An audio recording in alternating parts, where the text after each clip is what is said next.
in the 80s, when blockbuster movies were truly on the rise, MTV actually had music on TV, the WWF was in its golden era with Hulk Hogan still on top, and the world was bearing witness to some truly great cartoons on TV. 1987 in particular had two really great ones, the first one being DuckTales, but the second one is more the topic for today, that being the Teenage Mutant Ninja Turtles. Teenage Mutant Ninja Turtles, Teenage Mutant Ninja Turtles, Teenage Mutant Ninja Turtles, heroes in a half shell, turtle power. The Ninja Turtles were a major hit. People love the Turtles, and obviously due to anything becoming popular, there had to be several other forms of media for it. The Turtles started out as a comic book, but turned into a cartoon, which then spawned merchandise, movies, which, side note, the first two movies are incredible, and that's how I got into the Ninja Turtles, and even video games. Now, the Ninja Turtles have a lot of video games, some really great ones like Turtles in Time, the 2003 video game that was based off the '03 cartoon. Then you had some pretty bad ones. However, the best Turtles game was by far Teenage Mutant Ninja Turtles 4 Turtles in Time. An arcade game so great that it even went to the Super Nintendo and is still regarded as one of the greatest beat-em-ups of all time. I am one of those people who thinks that. However, that's no easy feat considering we had other beat-em-ups like Streets of Rage 2 and now 4, Final Fight, Scott Pilgrim vs. the World, and a lot more. I freaking love Turtles in Time, man. Turtles in Time still holds a really special place in my pizza-infested heart and arteries as the greatest beat-em-up of all time. However, several other companies have taken the Turtles license and have made games of them that I really wanted to love, but I just can't. So when we got the announcement of a new Turtles beat-em-up in the form of Shredder's Revenge, I was beyond excited. It's been my most hyped game of the year. Like, fuck your Elden Ring, I got Ninja Turtles. It looked like a modern-day version of Turtles in Time. It looked incredible. It made me want pizza. I couldn't get enough of the trailers for this game. It looked visually amazing. You could play as all the Turtles, Master Splinter, April O'Neil, and even Casey Jones. This game was building tons of hype. So recently, the game came out, and well, I loved it. I'm gonna go ahead and just spoil the video for you. If you love beat-em-ups, you owe it to yourself to pick this game up. Even if you're not a Turtles fan, this game is so much fun. Where do I even begin? Well, the intro is an animated intro with a remix of the TMNT theme song. It's great. My personal favorite version of this song is still the 2012 Ninja Turtles cartoon theme song, but it's still super good. Now, the story of Shredder's Revenge is quite simple. Shredder and his legion of ninja followers, the Foot Clan, are taking over the Statue of Liberty and the local news station. So it's up to the Turtles and friends to stop the Foot Clan and take down Shredder again. Throughout the game, you'll go through level to level facing a boss at the end of each level, and here you'll see a cutscene after defeating said boss where the Foot Clan or some of their other goons will steal parts of General Crank's body in order to rebuild his robot body. Now, you have two ways to actually play the story mode for this game. You can play it via the story mode, or you can do the arcade mode. The main difference is the arcade mode is a lot more focused like how the arcade games actually were. You run out of deaths, you're starting over from the beginning, pal. The story mode, you have 3 different settings that you can play through. I always just do normal because I'm basic, but whatever works for you, you do it. Now, as I mentioned before, Shredder's Revenge has 6 characters that you can play as from the very beginning of the game. You have Leon, who leads his ninja brothers with katanas, Donatello, who does machines and has a stick, and he's the best turtle. Michelangelo is a party dude with nunchucks. Raphael is cool but rude and hits hard. Master Splinter is the radical rat sensei of the Turtles, and April O'Neil is a reporter who has that dump truck. Any comments? Each character has different qualities that I think makes them unique. So for example, Leonardo is the all-around character, Donatello has the best range, Mikey is the fastest, and Raph hits the hardest. There really isn't a bad character in this roster, it just depends on who exactly you like playing with. My favorites have to be Donatello because he does machines, Mikey due to his really fast speed, and April because she has the cool martial arts moves with this insanely cool kick you can do in the air, and I think she's just as fast as Mikey. And the cool thing about April is you can actually, I think she's the easiest character to juggle enemies with, so you can get like extra stuff added to your like special meter gauge. If you do prefer hard-hitting characters though, then Raphael and Master Splinter are your go-to characters. You want just the all-arounder, then you have Leonardo to work with that. Once you do complete the story mode, however, you do unlock Casey Jones, and Casey's kind of similar to Raph and Donnie. He's kind of slow, but he hits hard with all the sports equipment. Now, this game does play quite similar to Turtles in Time if you've played that game before. You're doing the basic beat-em-up structure going from the beginning of the level to the end of the level, fighting Foot Clan, soldiers, dinosaurs, pizza xenomorphs, and more in order to reach the end of the level where you'll face off against a boss. Bosses can range from the always level Bebop and Rocksteady to the Rat King to the Flying Man himself, Baxter Stockman, and a lot more. I love the bosses in this game. One of my favorites in particular being Tempestra. And Tempestra will summon enemies to assist her in this fight because she's in an arcade, she's summoning arcade enemies. And those arcade enemies actually happen to be Toka and Razor, and I freaked out when I saw them because I absolutely love Ninja Turtles too. Shredder's Revenge also has tons of great references to other Turtles media and other things as well. There are actually quite a few references to fighting games such as Street Fighter, Mortal Kombat, and more if you're into that kind of thing. You can actually see quite a few old faces from the cartoon as well, such as Irma, who, when you're playing through the game, you can do these actual side quests where you'll go collect things in the areas for those characters. So for Irma, it'll be like the old diaries. The awesome thing is that when you collect one of her diaries, you can hear Irma mention what diary entry it is, and there are references to the 80s show, which I thought was awesome. This game has tons and tons of awesome references to the 80s series, and while I'm more of a 2003 series fan, I got a big smile on my face quite a bit while playing through this game when I caught a bunch of the references. You can find collectibles through the stage to get points and other achievements throughout the game. And another favorite reference of mine is the second level in this game is called Big Apple 3 PM. The first level in Turtles in Time is called Big Apple 3 AM. It's so cool.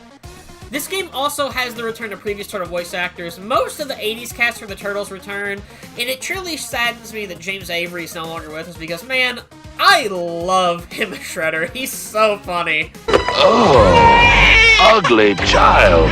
My condolences, madam. Now let's get back to that combat. Not all the combat in this game is done on the land, however. There are levels where you'll don a hoverboard and fight enemies in the sky. These levels are definitely here to fill that sewer surfing quota from Turtles in Time. Now, while these levels are great, nothing will ever top sewer surfing. These levels are quite fun, though. I do enjoy them a lot. I do find these levels to be harder with characters like Raph and Splinter, their core ranger, like Donnie or Leo. You can do these levels quite easily. One thing I do have an issue with is I do think on these levels it can be hard at times to fight the bosses because you're not really sure where you're lined up or not. That can be kind of annoying. The characters do have a lot of cool moves that you can play with though. You can do a regular combo, air combo, and more. Each character has their own special move. On the character's profile you can see a bar in which will stock up throughout beating up enemies in order to fill the bar up to unleash the super move. The trick is to not get hit by enemies while you're filling up the bar. You can actually do these taunt animations in order to fill up the gauge faster. And I do this a lot because I think this is easier to prepare for bosses. So if you know you're going to fight a boss, I do recommend filling up that super move meter. As you complete more levels with the characters, they will go stronger, whether it be more health, another gauge to add on to that. There's a lot of replay value here playing through this game because you can power up your characters, make them stronger and stronger, and they each have their own little ending, which is nice. Another thing I really like this game brought back from Turtles in Time is that when you get close to an enemy, you'll grab them. So sometimes you'll like throw them like on the ground, other times you'll throw them at the screen. I love that. I remember that being the coolest thing ever when I played Turtles in Time for the first time, and it's still incredible now. If you play as a character you don't like, though, you can always go back to the character select screen in order to swap to another character. I do recommend trying everyone out. They're all quite fun to play as, and you don't really know who you think you'll like the most. I always thought I would be a Raphael guy because he hits hard, but instead, April O'Neil turned out to be my favorite character in the game. Who'd have thought it? Speaking of things that are fun and great, I want to talk about T-Lopes for a second. This man I don't think can do any wrong when it comes to music. I've been a fan of Mr. Lopes since he was making Sonic remixes on YouTube. His stuff in Sonic Mania was incredible, and I can gladly say that his music in this game is also quite great. It has some certified bangers. One song in particular gives me major Press Garden Zone vibes from Sonic Mania.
has to go to the song that plays when you fight Shredder for the first time.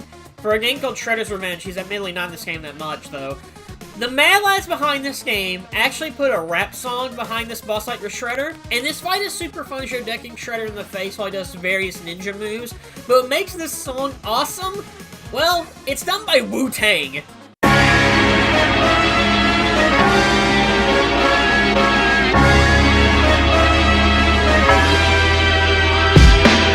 Nice to meet you, now I'm here to beat you with full force, mess up your facial features. Hasta la vista, I'm selling all y'all little Caesars. All y'all stuff your face with is pizza, pizza crack like a hard-boiled egg on Easter, Easter. See these muscles on me? I could beat your teacher. I defeat Leonardo, y'all become the weakest. I take off all of your mass and dismantle your features. Okay. Even if you're not super into playing this game, I do recommend highly listening to the soundtrack. It's really good. One thing I do wish this game was better about, though, is I wish there was more diversity in the level design. Now, I'm really spoiled by Turtles 4, because it had levels where, like, you're surfing in a sewer on a hoverboard, and you're fighting aliens there, and there's a level, like, on a pirate ship, and a level on this really big bridge, or surfing your way through Futuristic City, going to the Wild West, and a lot more. Now, Shredder's Revenge obviously doesn't have the time travel plot, so it can't really do that, but a lot of the level designs here I do think are kind of basic. Yeah, you have a mall level, you suck through the sky, a zoo level, and you even go to the Technodrome. That level's really hard, by the way, on one-player mode. But I just didn't have a level that made me go like, oh man, visually quite like the TMNT 4 level themes. Like, I love that pirate level. That level's incredible. I think if we could have a mix of like TMNT 4's level design with the modern day aesthetics of Shredder's Revenge and its really good combat, we would have a turtle game that kicks lots of shell. I honestly could go on a lot more about why I like this game so much. It's truly a blast to play.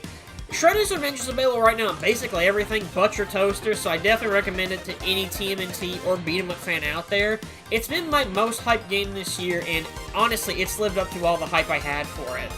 I saw an article recently talking about how this game won't receive any DLC or expansions, which is fine, but I hope due to the positive reception this game received, we get more TMNT beat-em-ups akin to this. I love me a good beat-em-up, and with a game like this and Streets of Rage 4 being huge hits, I could easily see a new era of beat-em-ups coming to fruition. Got a favorite Ninja Turtle? Let me know in the comments below, or join me for a pizza party on the Twitter machine. Donnie didn't do that one. Thank you all for watching, and have a mondo day, my dudes.